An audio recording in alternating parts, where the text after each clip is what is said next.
UPSC के exam की तैयारी कर रहे हैं, कुछ लोग अभी बाद में आए जो पता चला कि यूपी पीसीएस जे की प्रिपरेशन भी कर रहे हैं। इंग्लिश की बात हो रही थी, यूपीएससी मेंस की पर्टिकुलरली पहले बात करें तो एक तो क्वालिफाइंग पेपर आता है 300 नंबर का, जिसमें ग्रामर भी होती है, वोकेबलरी भी होती है, ऐसे राइटिंग होता है, प्रेसी राइटिंग होता है। जो रीडिंग कॉम्प्रिहेंशन आता है उसमें शॉर्ट नोट्स लिखने होते हैं, वो एसएससी बैंकिंग की तरह नहीं होता कि 4 ऑप्शन दिए गए आपको उसको टिक करना है, ठीक है। अच्छा, फिर हो गया 1200 वर्ड्स का आपका ऑप्शनल वाला पेपर, ऐसे वाला,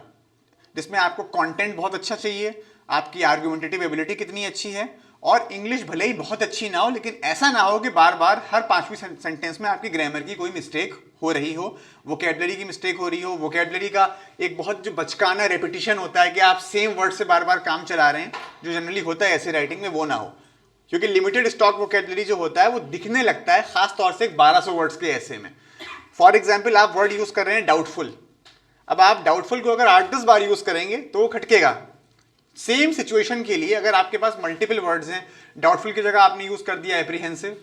आपने यूज कर दिया I am skeptical of that, तो भले ही बहुत ज्यादा फ्लावरी लैंग्वेज ना हो लेकिन एटलीस्ट इतना हो कि जैसे न्यूज़पेपर की लैंग्वेज होती है कि उनके पास एक पर्टिकुलर सिचुएशन के लिए, एक कॉन्टेक्स्ट के लिए मल्टीपल वर्ड्स होते हैं।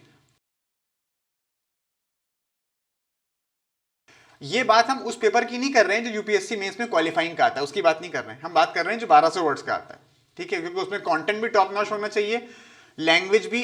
अच्छी होनी चाहिए, भले ही बहुत अच्छी ना हो, आर्गुमेंटेटिव एबिलिटी अच्छी हो, ये है। दूसरी चीज हम बात कर लें अगर उन स्टूडेंट्स के लिए जो पीसीएस जे की तैयारी कर रहे हैं, तो पीसीएस जे में अभी तक तो ये हुआ करता था मेंस में कि 200 नंबर की इंग्लिश आया करती थी 200 मार्क्स की,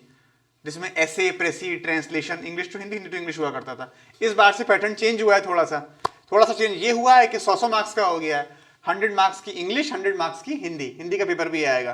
तो लेकिन जो 100 मार्क्स की इंग्लिश आएगी उसमें जो नेचर ऑफ द पेपर है वो तो वही रहेगा in terms of the syllabus के, ऐसे राइटिंग,